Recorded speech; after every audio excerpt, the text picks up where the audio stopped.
కొనిదాల పవన్ కళ్యాణ్ గారు.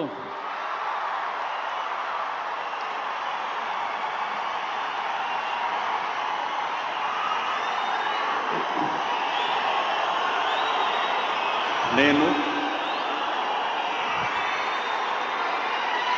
కొనిదల పవన్ కళ్యాణ్ అనే నేను శాసనం ద్వారా నిర్మితమైన భారత రాజ్యాంగం పట్ల నిజమైన విశ్వాసం, విధేయత చూపుతానని, భారతదేశ సార్వభౌమాధికారాన్ని, సమగ్రతని కాపాడుతానని, ఆంధ్రప్రదేశ్ రాష్ట్ర మంత్రిగా నా కర్తవ్యాలను శ్రద్ధతో, అంతఃకరణ శుద్ధితో నిర్వహిస్తానని,